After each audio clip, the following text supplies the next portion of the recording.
mañana en toda la República Argentina. Pablo Alfaro, a cargo de Salud Municipal, el funcionario del gobierno del que hablan bien, hasta los opositores, casi todos. Porque hace poco tuve una nota que te criticaron, pero hasta los opositores remarcan tu laburo. ¿Qué haces, Pablo? ¿Cómo estás, Sebastián? Bueno, gracias por la invitación.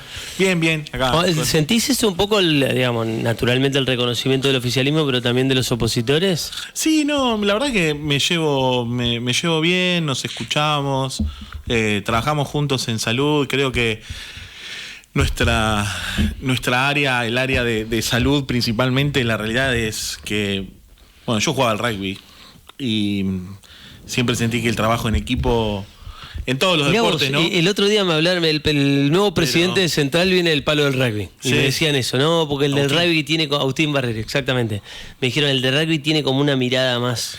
Bueno, yo sin embargo escuché, perdona que te interrumpa, escuché unas declaraciones de Agustín Crevi, que ex capitán de los Pumas, ya retirado. ¿Se retiró ahora o no? Se retiró ahora, y él decía, la verdad, dice que no me cae muy bien de hablar de la filosofía del rugby. Porque dice, hay filosofía en todos los deportes. Y coincido con lo que él dice. A veces uno se deja llevar porque, bueno, es el deporte que a uno le gusta.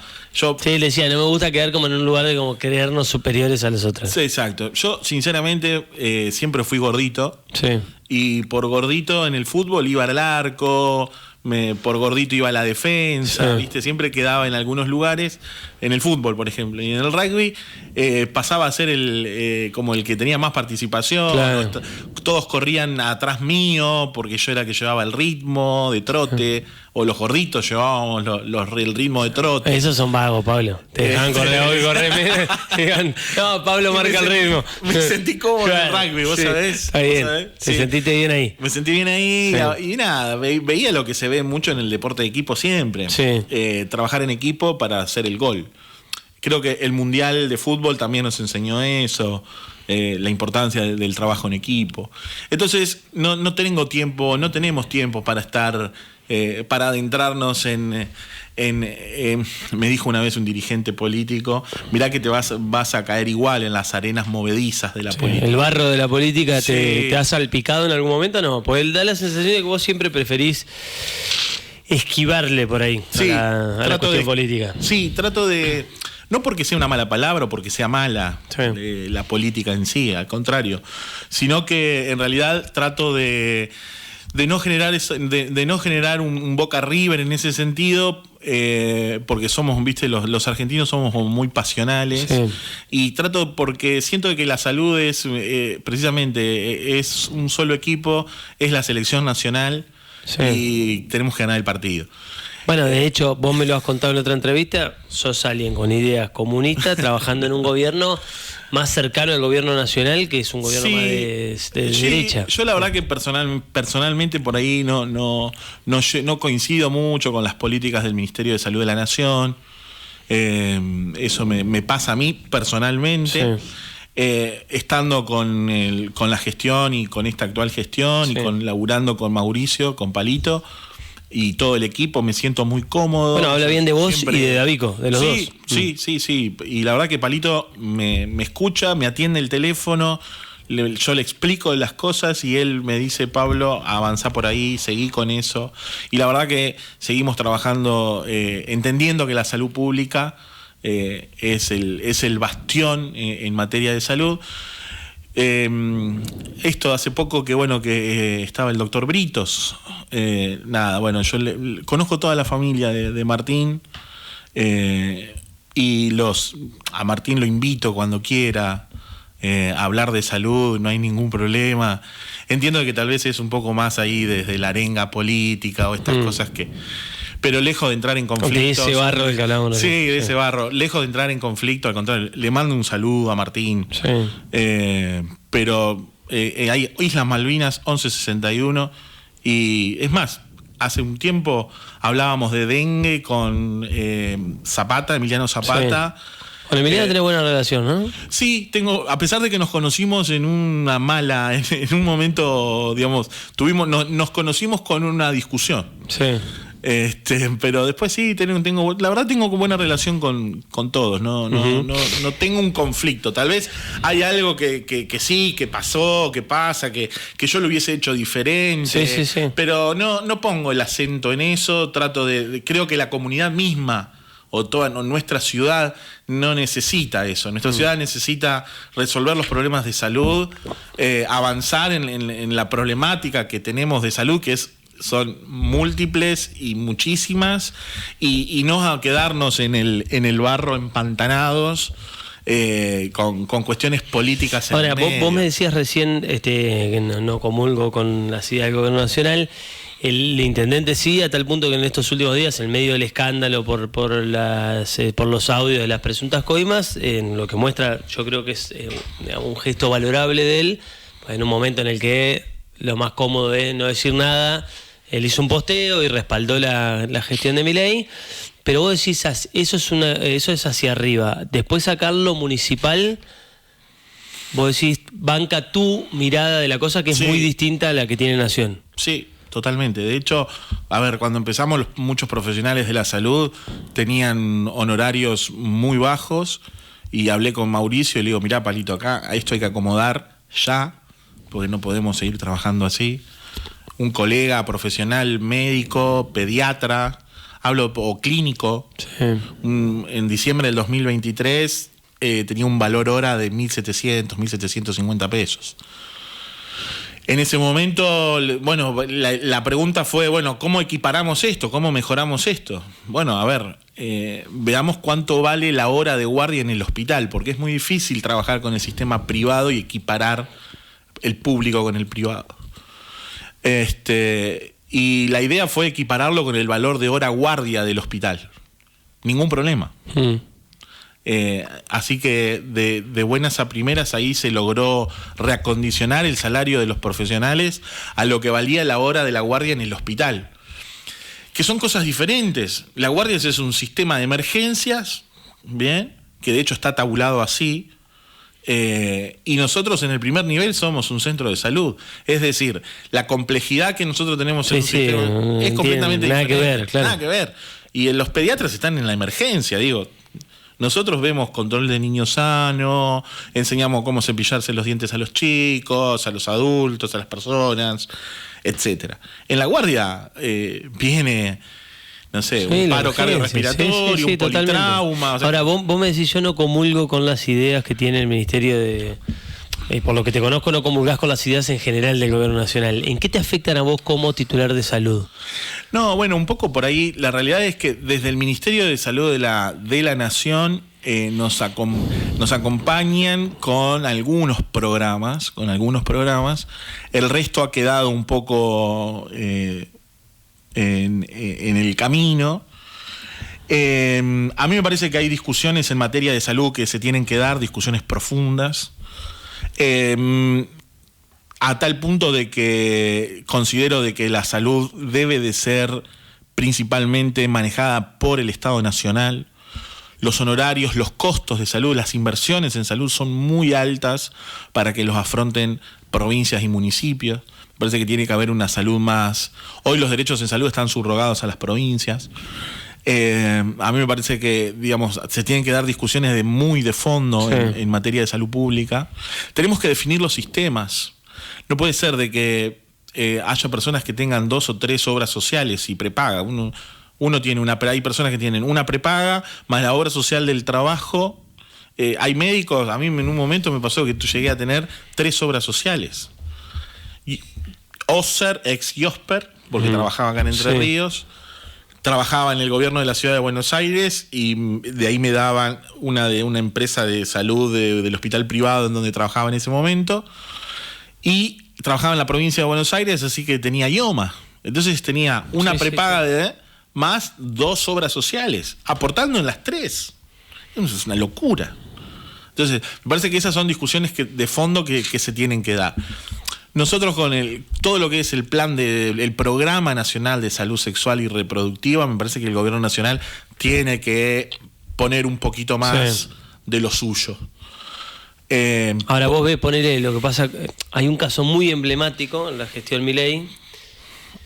muy emblemático por lo grotesco y porque es algo que pocas cosas reúnen o generan unanimidad en la Argentina, y creo que el Garrahan es una de esas. Digo, es muy difícil encontrar a alguien que te diga, no, el Garrahan es un desastre, son unos corruptos, son malos médicos. Es como que hay una visión unánime de que es un lugar de élite en la Argentina, que es un lugar que todos tenemos una buena imagen del Garrahan, y el gobierno va y se mete con el Garrahan. Me tocas una fibra sensible. El Garrahan es mi segunda casa. Yo me formé ahí como médico. Me formé como terapista pediátrico. ¿Cuándo dejaste de laburar ahí? ¿Cuánto tiempo estuviste ahí? Tuve 3 años. ¿Hace cuánto? 2018 al 2020, hace 5. Bueno, estuviste hace nada. ¿Y estaba lleno de ñoquis? No.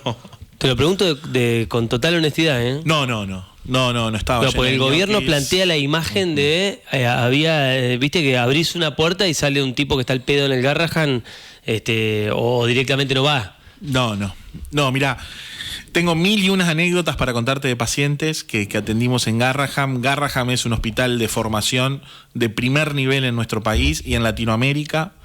Garrahan es... Mira, lo escuchaba Juez el otro día hablando de Garrahan, y es cierto. Cuando hay algo que le pasa a nuestros hijos que no se puede resolver en nuestra ciudad, toda la gente te dice, andate al Garrahan. Y ¿sabes una cosa? En Paraguay, Bolivia, Perú, esos países limítrofes que más usan nuestro sistema de salud, ellos, cuando reciben diagnósticos, por ejemplo, de leucemia, los propios médicos paraguayos, los colegas paraguayos, bolivianos, peruanos, les dicen, junten la plata para el pasaje y caigan en la guardia del hospital Garrahan. Con esto, un resumen de historia clínica que dice que tiene leucemia. Y el hospital Garrahan te recibe, no discrimina condición de ningún tipo y te atiende. Para muchos esto no corresponde. Para mí es un orgullo, pero porque entiendo de que del otro lado es un humano y es una cuestión de humanidad. Y haberme formado en ese lugar donde usábamos tecnología de punta, como es el ECMO, que es una tecnología de última generación, es un sistema de oxigenación por membranas, donde corazón-pulmón se bypasea con una máquina. Y eso hacía Mauro García, que es con el que has tenido entrevistas, él fue mi jefe. Sí. Y tocar esa fibra sensible de Garrahan para mí era innecesario. Tiene un activo, el Garrahan, que para mí es clave a la hora de explicar la importancia, que te diría que va más allá de los pacientes y de los familiares de los pacientes que se salvaron, que es los familiares de los pacientes que no se salvaron, pero que pasaron por el Garrahan, y los familiares de esos chiquitos, que incluso el final no fue el esperado y que no, te dicen, no me importa, o sea, este lugar es sagrado para mí. Sí. Digo, eso habla, me parece, un poco de lo que es el Garrahan para todos los que les ha tocado pasar por ahí. Mirá, en ese momento estaba mi jefe de toda la terapia intensiva, era el doctor Luis Landry, y él una vez, cuando yo empecé la beca de terapia intensiva en junio del 2018, la primera conversación fue, dice, nosotros acá, dice, vamos a curar a veces, vamos a sanar de vez en cuando, pero siempre vamos a acompañar.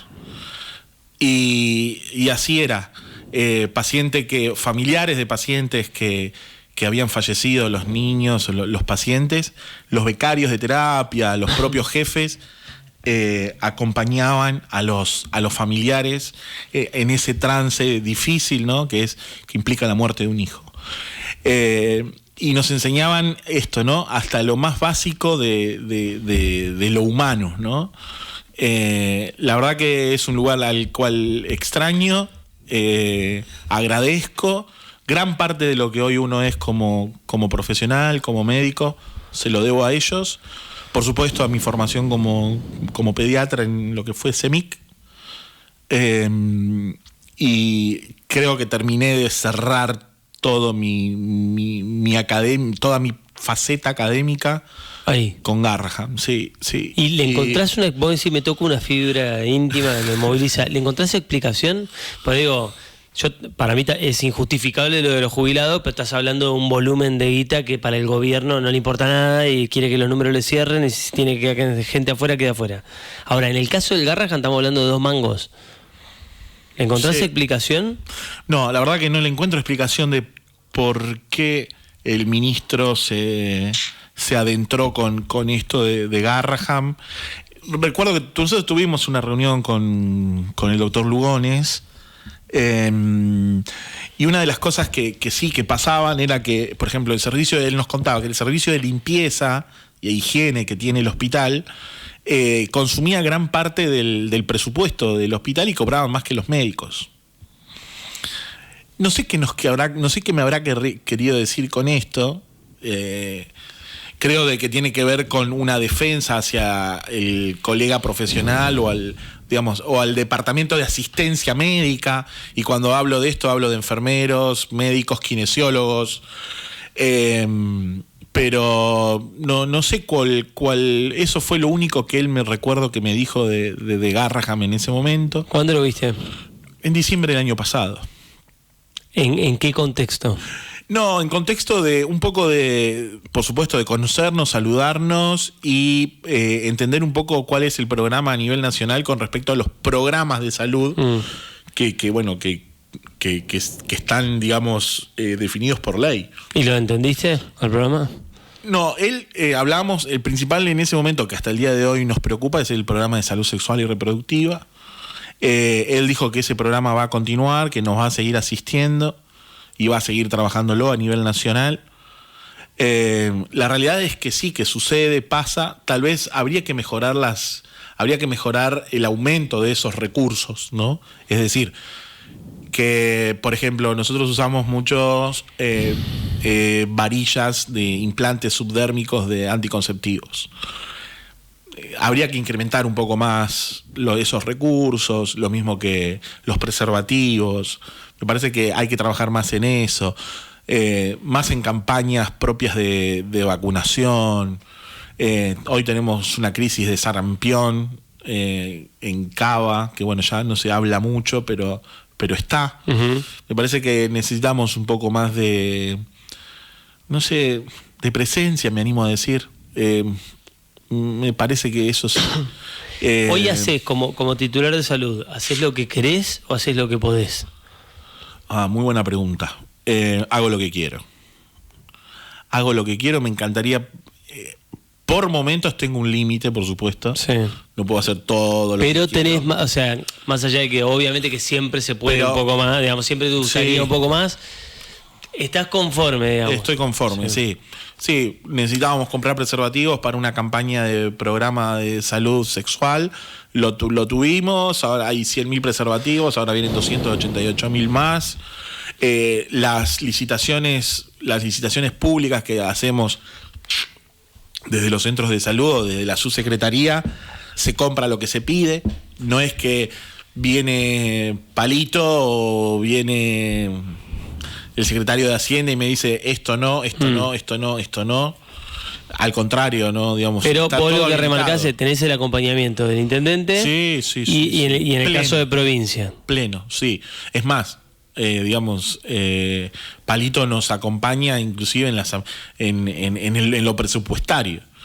Que se ha incrementado el gasto o la inversión, mejor dicho, sí. La inversión, y Palito acompaña eso, pero facilitadamente. Ahora va a haber una licitación pública que, a través de un programa de farmacia que lo elaboró gente propia del municipio, nos permitió poder calcular qué consumo tengo mensual de todos los consumibles de farmacia. Pastillas para la presión arterial, para el colesterol, los anticonceptivos orales. Te doy un ejemplo. Concordia no le da a sus habitantes anticonceptivos orales. Porque no lo compra solo preservativos. Nosotros acá, por decisión, en principio, a prima facie mía, y acompañamiento, por supuesto, de Palito, de Mauricio, a las mujeres les damos anticonceptivos orales. Y eso es una inversión muy importante. Entonces, no dejamos no bajamos las prestaciones que había en tiempos pasados.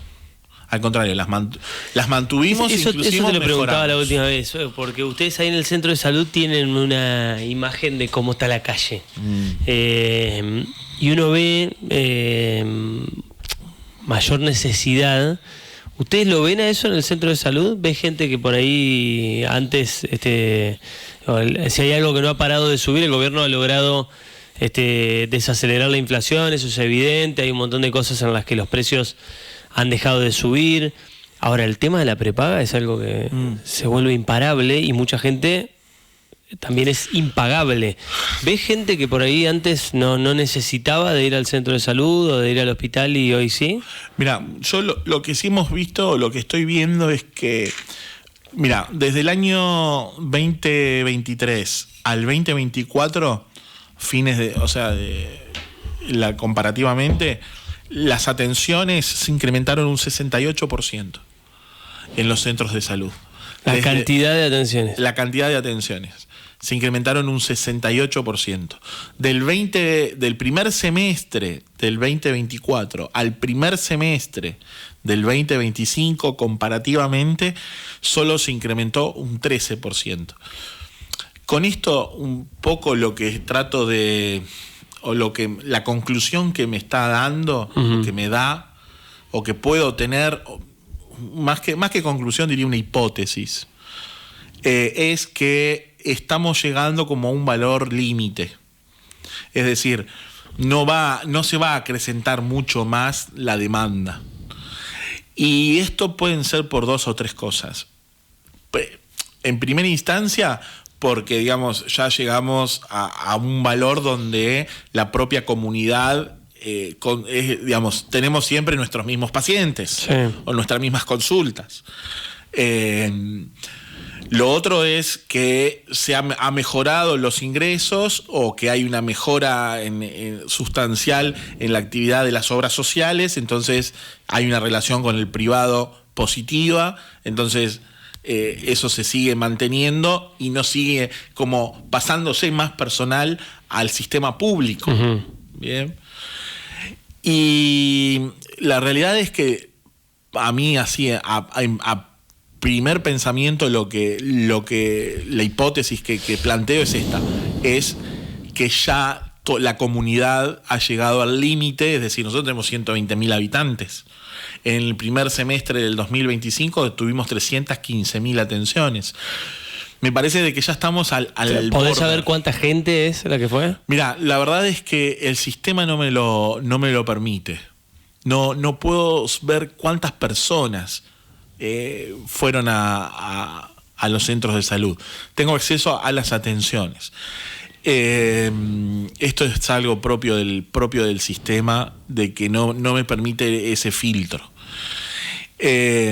Lo que sí esto sí nos los permite, que nuevamente ese programa de farmacia, que les mando un gran abrazo al personal de informática, me permite tener trazabilidad de los fármacos. Entonces, yo sé que el fármaco 1 fue recetado por el profesional 2 y lo recibió el paciente 3. Y ese paciente está con nombre, apellido, documento y teléfono de contacto. Entonces, con esto sé qué consumo en Alapril tengo mes a mes. Qué consumo de... Sí, eso es lo que me contabas la otra vez, que te permitió optimizar. Muchísimo. Y me digo, bueno, a ver, el otro día estábamos viendo las compras, ¿no? Entonces hay que comprar en Alapril. Y hoy digo, bueno, a ver, ¿cuántos comprimidos en Alapril consumimos este mes que pasó? 15.450 comprimidos. A 30 comprimidos por mes, es uno por día, 15.000 y pico, dividido 30, sí. Pum, tengo la cantidad de cajas que necesito de Alapril. Y eso lo multiplico por 6 y hago una compra por 6 meses. Entonces, listo, ya está. Y con eso consigo precios más baratos, consigo visibilidad a futuro. Sé qué pacientes tengo en tratamiento con hipertensión arterial, porque ahí empecé a sacar conclusiones. Te doy un ejemplo. Hace poco en La Cuchilla, en el barrio Los Espinillos, la gente hablaba de que había mucha enfermedad de piel. Bueno, viste, habladurías, cosas que dicen los pacientes, las personas. Habrá que ver si es verdad. Bueno, muy fácil. Entras a La Cuchilla, ves todos los medicamentos que se indican en La Cuchilla y ves los antibióticos que se usan para infecciones de piel. Y pican en punta. Entonces, ¿y qué pasa ahí? ¿Y qué pasa? Lo que pasa es agua y jabón.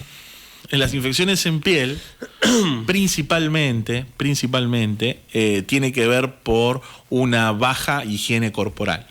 Entonces, esto tiene que ver con cosas muy básicas, como la higiene personal. Entonces, es muchísimo más barato dar un jabón y garantizar la ducha caliente que dar antibióticos para andar corriendo detrás las infecciones en piel. Y bueno, entonces en eso hay que trabajar, ¿no? O sea, entiendo que no sé si el ejemplo de Los Espinillos es un ejemplo bastante difícil, pero porque ahí, digamos, hay mucho trabajo para hacer, ¿no? Que es un tema bastante álgido, si se quiere, doloroso, quiero decir, para toda la comunidad, ¿no? Pablo, antes de que te vayas, hoy iba a comenzar el programa Patio Limpio, en que creo que lo pasaron para mañana por el tema de las condiciones del clima. Sí. ¿Qué te genera el dengue? ¿Qué expectativa tenés con lo que puede llegar a pasar? Y bueno, la realidad es que, a ver, un poco... nosotros el año pasado no tuvimos casos de dengue. Esto, por supuesto, que fue acompañado por el ambiente. Hubo mucho trabajo también por parte de los trabajadores de salud. No le restaría crédito a eso.